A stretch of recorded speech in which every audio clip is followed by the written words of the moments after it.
जय शिव के भक्त होय, ओह के दुख सितम ना सताए। भोला ताक दे है ता सूखल गाछ हरियर हो जाए। भगतन के अपन भोला रक्षा करेला हरदम। जेकर श्रद्धा होए साचो है शिव जी के पाए। काहे किए भैया ओम से व्योम बनल, सत्य बनल शिव शंकर से। ओम से व्योम बनल, सत्य बनल शिव शंकर से। आ सारा दुखावा दूर हो जाला ये बोलबम के मंत्र से। बोल दे शंकर भगवान की। एकदम आवाज नहीं आया। यही से तो कहत है, पूछिए का कहत है, पूछिए। देखिए कुछ तो बोलिए, मुंह तो खोलिए भैया, तभी मुझे समझ आएगा क्या बात। कि जेकर नाथ भोलेनाथ ओ अनाथ कैसे होई। जेकर नाथ भोलेनाथ ओ अनाथ कैसे होई। जेकर नाथ भोलेनाथ ओ अनाथ कैसे होई। अनाथ कैसे होई, ओ अनाथ कैसे होई। अनाथ कैसे होई, ओ अनाथ कैसे होई।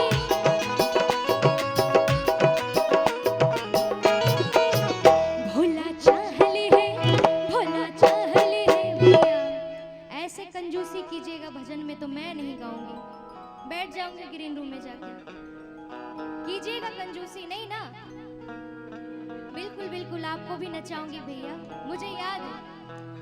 अच्छा आ जाइए, आप सामने आ जाइए, सामने आ जाइए। आप ही बोले थे कि नचाना है, ठीक है। सभी मिलके इस भजन में मेरा साथ देंगे और कोई कंजूसी नहीं करेंगे, नहीं तो बाबा सब देख रहे हैं ऊपर से।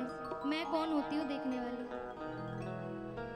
कि भोला चाहले है, भोला चाहले है, भोला चाहले है। दिन का रात कैसे होई। भोला चाहले है, दिन का रात कैसे होई। अनाथ कैसे होई, ओ अनाथ कैसे होई। तालियों का साथ देते हुए। अनाथ कैसे होई, ओ अनाथ कैसे होई।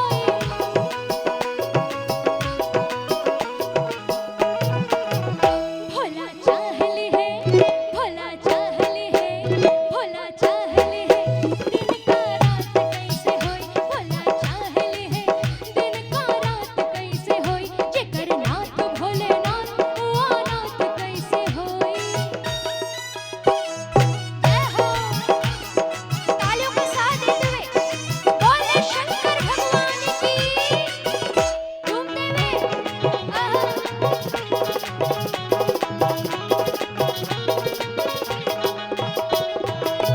काल के अशर भी अकाल हो न पाए। बाबा की महिमा अपने आसर दिखाए।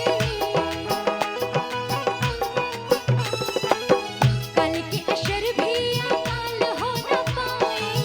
बाबा की महिमा अपने आसर दिखाए। आसर दिखाई अपन आसर दिखाई। आसर दिखाई अपन आसर दिखाई।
दरबार की जय।